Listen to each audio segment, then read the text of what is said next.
Oi, gente, tudo bem? Bem-vindos para mais um episódio do nosso belíssimo curso do Livro dos Médiuns. Então, já se aconchegue, sente numa poltrona, num sofá, onde você se sente confortável. Se você tem o livro, pegue o livro para você acompanhar a leitura, né? Pegue um caderninho para você fazer anotações. Gente, eu sempre falo, tomem nota das coisas, anotem, né? Esses vídeos, eles são com o intuito de estudo mesmo, para ajudar vocês nos estudos aí. Então, peguem um caderninho, um papel, caneta, tomem nota, se quiser anotar no celular, da maneira que vocês acharem melhor. Já deixa seu like, tá? Teu comentário e compartilhe, pois divulgar a doutrina espírita é um ato de caridade. Hoje, galera, vou fazer um resumão aqui do que teremos. Entraremos no capítulo 2 da primeira parte do Livro dos Médiuns, que é as noções preliminares, tá? E o capítulo 2, pra mim, né, é o meu preferido, tá? No caso, falando de mim, Vitória. Eu amo e a gente vai explorar o que é maravilhoso, né? O maravilhoso é o sobrenatural. Opa, corta. O maravilhoso é o sobrenatural. A gente vai entender o que é o sobrenatural para os humanos. O que Allan Kardec fala sobre isso? Né? Vamos entender que, por mais que para nós às vezes seja algo magnífico, seja maravilhoso, não é tão maravilhoso assim. E sim, é muito normal. Então fique nesse vídeo para você entender o que eu tô falando, senão você não vai entender mesmo. Também já me siga no Instagram, que é @vica_raiz, e vamos pro vídeo. Bam, bam, bam, bam. Galera, então iniciando aí, capítulo 2, noções preliminares, o maravilhoso e o sobrenatural, tá? Começando aí pelo item 7. Vamos lá. Se a crença nos espíritos e suas manifestações fosse uma concepção isolada, o produto de um sistema, poderia, com alguma aparência de razão, ser suspeita de ilusão. Mas podemos encontrá-la viva em todos os povos antigos e modernos, nos livros santos de todas as religiões. Então, o que Kardec quer dizer com isso? Galera, se a crença nos espíritos fosse algo criado, se fosse algo falso, né? Se fosse algo ilusório, né? Que não existisse, fosse algo fantasioso, místico, não encontraríamos tão presente nos povos antigos, né? E modernos. Então aqui Kardec deixa muito claro, nos povos antigos e modernos, em toda a sociedade, a gente, desde os primórdios da sociedade, a gente vê falando sobre espíritos. Isso de muito, muito tempo, né? Eu acho engraçado, eu acho legal, porque esse tempo eu tava refletindo, né? Eu sempre gostei, desde criança, né? Sempre gostei muito de folclore. Adorava o folclore brasileiro, saber sobre as lendas. E agora eu faço aqui a pergunta pra vocês. O que vocês acham que é essas lendas de folclore? Né? Do Saci Pererê, do lobisomem. Gente, isso é espírito.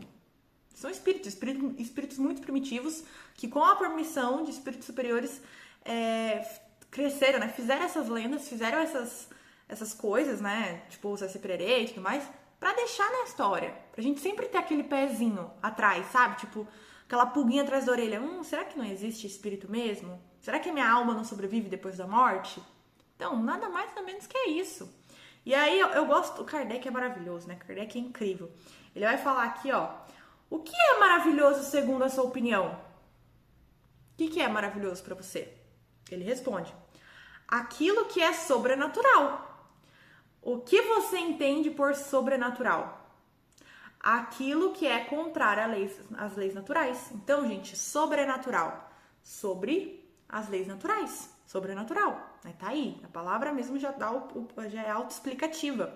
Então, o que é maravilhoso para nós, humaninhos, é aquilo que é sobrenatural. Aquilo que é fantástico. Aquilo que é, meu Deus, né, que foge dos nossos entendimentos sobre as leis naturais. Ou seja, aquilo que é contrário à lei natural. Então, olha o que Kardec vai falar para nós. Então, você conhece tão bem essas leis que pode marcar um limite ao poder de Deus? Vamos refletir sobre essa frase. Você, conhecedor, alecrim dourado do conhecimento, conhece tão bem as leis de Deus que consegue traçar um limite no poder dele? e saber o que é real, o que é irreal, o que é ilusório, o que não é, e saber o que é sobrenatural, o que foge das leis da natureza? Acho que não, né, gente? Acho que não. Então, olha aqui. Então, prove que a existência dos espíritos e suas manifestações são contrárias às leis da natureza, que não é nem pode ser uma dessas leis. Olha só. Eu gosto muito de Kardec porque Kardec ele desafia, ele confronta. Então me prove que a existência dos espíritos são contrárias às leis da natureza. Me prove. Por que elas são? Né? Por que a existência de um espírito é contra a lei da natureza, as leis da natureza, né? E aqui, olha só. Siga a doutrina espírita e verá que esse encadeamento em todos os caracteres de uma admirável lei que resolve tudo que as leis filosóficas não puderam resolver até hoje. Então, se você pegar, gente, a ciência, a filosofia, desde, né, de que foram criadas, foram inventadas, a gente percebe que tem muitos buracos. Por quê? Porque eles não ainda deram espaço para a questão do espírito. Hoje em dia, né, tende a melhorar cada vez mais.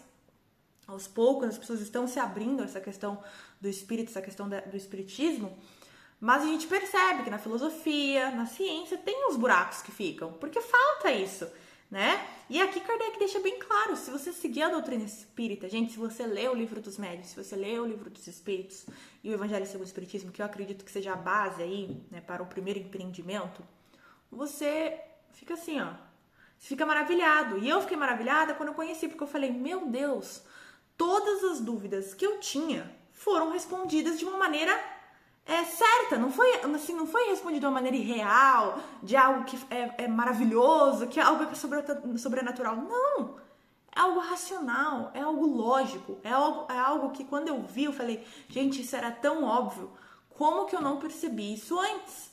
É porque a vida material engana. Interessante, né? E aí, olha só, a gente vai para essa parte agora. O pensamento é um dos atributos do espírito.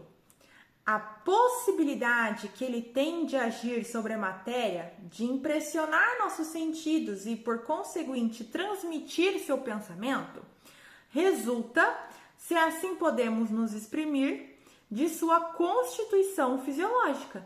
Então, não há nesse fato nada de sobrenatural, nada de maravilhoso. Que um homem morto, e bem morto, eu adoro Kardec, reviva corporealmente, que seus membros dispersos se reúnam novamente para formar seu corpo. Isso é maravilhoso, sobrenatural. O que a gente pode entender por isso? Vamos primeiro por partes. O pensamento é o atributo de um espírito. O teu pensamento, tudo que tu pensa, é atribuído ao teu espírito. Nossa carne, nosso corpo, ele não tem pensamento. Ele é só uma matéria orgânica, né? Não é só corpo. Agora, o nosso pensamento, ele é um atributo do espírito. Então, pegamos os pensamentos que tivemos durante toda a história da humanidade e a possibilidade que ele tem de agir sobre a matéria. Por que eu falo? Por exemplo, uma pessoa ruim, uma pessoa que quer matar uma outra pessoa. Da onde parte para que ela possa matar essa outra pessoa? Pelo pensamento. Primeiro a pessoa olha para a pessoa e fala, não gosto da pessoa, eu quero tirar a vida dessa pessoa. E ela começa a pensar, e a maquinar, e a formular. E aí ela vai e executa. Então ela tira do pensamento dela, que é um atributo... Gente, vamos lá. Ela tira do pensamento dela, que é um atributo do espírito dela, né? E nesse caso um espírito ainda que está aprendendo as leis morais, está aprendendo sobre a moralidade, e vai lá e executa e traz para a matéria. Traz aqui, ó, para a matéria. Da mesma maneira que uma pessoa, por exemplo, que é arquiteta, engenheira, quer construir um prédio. Essa pessoa, ela pensa, ela fala, bom, vou construir um lindo prédio. Como vai ser meu prédio? E aí ela começa a planejar, ela começa a tirar da mente, tirar essa ideia do pensamento e trazer para a matéria. E trazer para a realidade, né? Para o nosso mundo aqui, material. Né? Da mesma maneira que eu pensei aqui para trazer essa série para vocês. Né? Eu analisei, eu estava estudando, fiz os resumos, falei, nossa, é legal gravar esses vídeos. Pensei, tributo do meu espírito, pensei, nossa, seria muito bom se eu gravasse esses vídeos. E aqui estou eu, transformando em realidade. Olha só, e todos vocês são assim também, né? Todos os dias trazemos do nosso pensamento escolhas e questões para a matéria. E é aí que entra a importância da reforma íntima. Às vezes eu recebo muita pergunta das pessoas me questionando: o que é a reforma íntima, Vitória? Nada mais, nada menos que a reforma íntima é você pegar os seus traços ruins, ou seja, suas características do teu espírito ruim, ou seja, o orgulho, o egoísmo, a vaidade em excesso, a ganância, né? E transformar em boas qualidades. Trabalhar essas más inclinações para se transformar em boas inclinações. E as boas inclinações que você já tem, por exemplo, as boas características que você já tem, é melhorá-las cada vez mais. Nada mais, nada menos que isso. Por que é tão importante fazer a reforma íntima? Porque você cuida do teu pensamento. Você cuida exatamente disso que é o atributo do espírito, que é o teu pensamento. Porque para cair é muito fácil. Igual eu falo e repito, para uma pessoa, por exemplo, tirar a vida de uma outra pessoa, ela tem que pensar primeiro. Ou prejudicar. Se você tá achando muito pesado tirar a própria vida, mas, por exemplo, falar mal da pessoa, invejar a pessoa, isso vem tudo do pensamento, gente. Tudo vem do pensamento. A pessoa pensa e depois ela vai lá e sente. Nós somos o que pensamos, sentimos e fazemos. Anotem isso. Pega teu caderninho aí e toma nota. Nós somos o que pensamos, sentimos e fazemos. Então agora eu te pergunto, o que você anda pensando, o que você anda sentindo e o que você anda fazendo? Me conta aqui embaixo para eu saber. Quero muito saber. Fiquei curiosa. E aí Kardec é perfeito, né? Ele continua falando que se a partir do momento o pensamento é um atributo da alma, um atributo do espírito, né, e a gente consegue trazer através do pensamento para a realidade material, ou seja, pensar é um ato, sentir é um fato, né, e fazer é concretizar, na minha concepção. Isso não tem nada de sobrenatural. O que é sobrenatural é isso, gente? Todo dia você acorda, você pensa, você sente e você realiza. O que há de sobrenatural? É só uma coisa comum do espírito. Isso está totalmente dentro das leis naturais. Então Kardec gente, olha como o Kardec é Kardec. Ele destrinchou.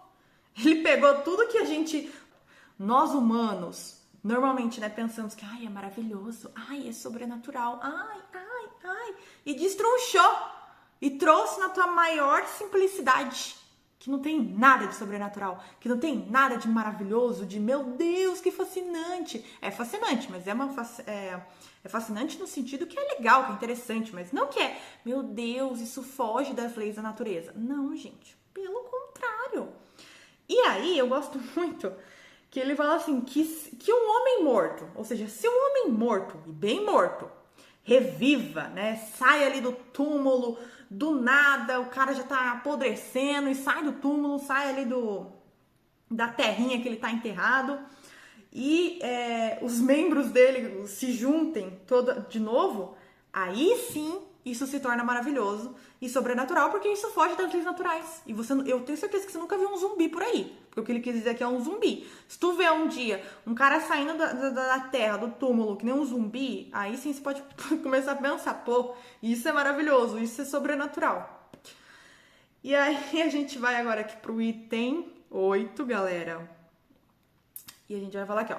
Não obstante, dirão, você admite que um espírito possa levantar uma mesa e mantê-la no espaço sem ponto de apoio. Isso não é uma derrogação da lei da gravidade? Então, assim, muitas pessoas podem vir para você e falar, né?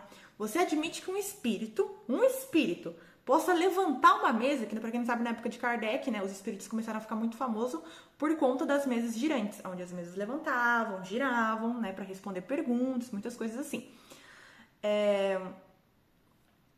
E aí Kardec fala assim, né? Isso não é uma derrogação da lei da gravidade? Ou seja, isso não foge da lei da gravidade? Uma pessoa pode te questionar sobre isso. E Kardec te dá a resposta. Ele fala, sim, a lei conhecida, né? Temos uma concepção da lei da gravidade. Mas a natureza disse a sua última palavra? Ai, gente, eu fico tão animada e fascinada por esse estudo do Livro dos Médiuns, porque ele é tão sincero e tão verdadeiro e tão, né, se for pra falar assim, é tão óbvio. Quem disse que a lei da natureza, que a natureza deu a tua última palavra? Quem disse, que momento a natureza chegou pra nós aqui e falou, ó, essa lei da gravidade que vocês conhecem é a única existente? Claro que não. Claro que não. Então, vamos parar e refletir um pouquinho, né?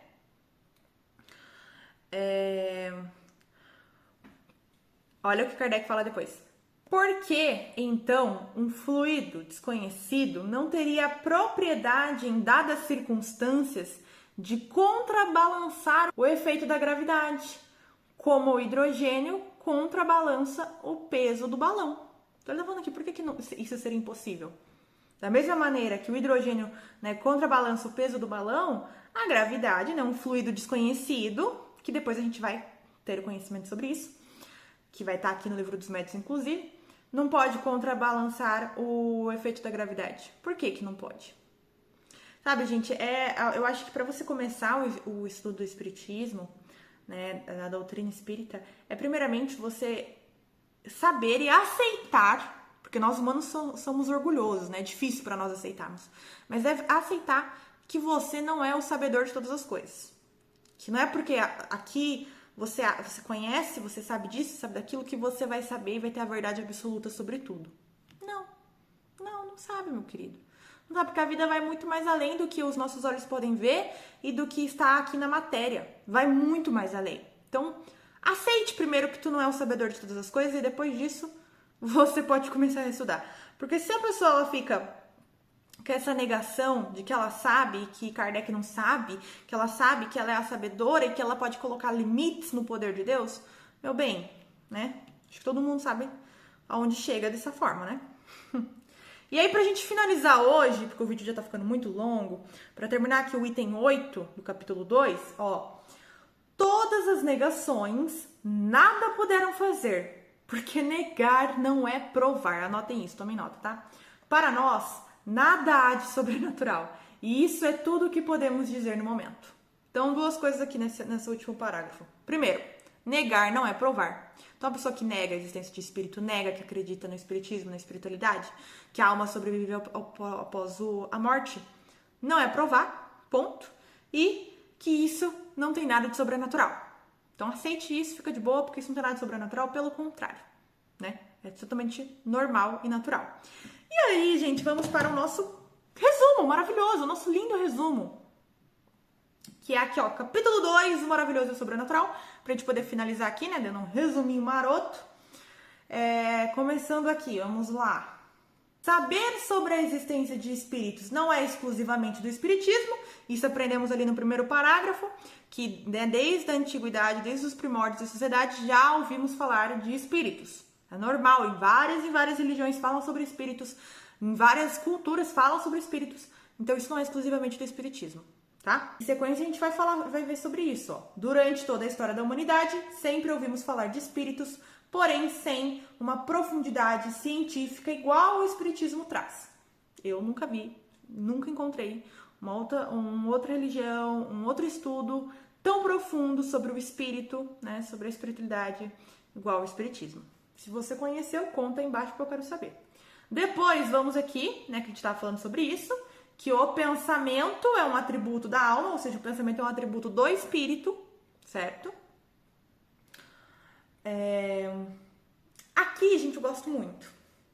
A gente vai falar aqui uma coisa muito interessante, que não estava nos livros, mas eu acho legal trazer essa reflexão, porque faz total sentido. Que é o quê? Não há morte, apenas vida. Ou seja, não há morte. A morte não existe. Essa palavra morte, né? As pessoas podem até usar, mas não existe. Sabe por quê? Porque quando tu morre, tu renasce. Anota isso, tá? Quando tu morre, tu renasce.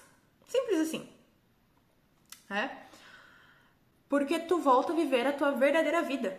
Porque essa vida que você está vivendo agora não é a tua verdadeira vida. Essa aqui é uma das diversas experiências corpóreas e terrenas que você teve ao longo da existência do teu espírito. Justamente para te aperfeiçoar, para te fazer crescer, para te fazer progredir, para te fazer espiar, para te fazer se purificar. Só isso aqui é uma escola. E quando a gente sai da escola, a gente volta para casa, não é isso? Então, quando tu morrer, tu renascerá e voltará a ser o espírito que você é, o ser que você é. Então, busque fazer bom uso aqui da sua escolaridade enquanto você está aqui estudando. Faça bom uso disso, tá? Pois não há morte, apenas vida. Anote isso se você está com o seu caderninho, porque eu acho que é bem importante, sabe? Aí é que a gente vai vir aqui. O Espiritismo trabalha com uma análise mais profunda, né? Que eu tinha falado aqui ali do lado. E aqui a gente vai para essa parte aqui, ó. Entendemos que não é porque não conhecemos ou entendemos que não existe. Ou seja, negar não é provar. Inclusive tá até aqui em cima, ó. Negar não é provar. Então não é porque a gente não compreende, que a gente não teve conhecimento sobre isso, que não quer dizer que deixa de existir. Nós humanos somos falhos. Erramos todos os dias e a gente tem um monte de prova do quanto erramos aí. Erramos mais do que acertamos muitas das vezes. Então não tem como falar que a gente conhece tudo, né? Claro que não. Falta muita coisa para conhecer e que existe e que a gente precisa conhecer, né? Então, galera, ficamos por aqui hoje. Olha o quanto a gente já destrinchou o capítulo 2 do Livro dos Médiuns. A gente foi o quê? Para a segunda página. Olha o quanto, em um parágrafo, o tanto de conhecimento que a gente adquire. Incrível, né? Então, a gente fica por aqui. Não deixe de deixar seu like, compartilhar esse vídeo, fazer seu comentário, tá? Pois é muito importante também me siga no Instagram, que é @vicky_raiz, tá bom? Beijos, até semana que vem. Um abraço e tchau!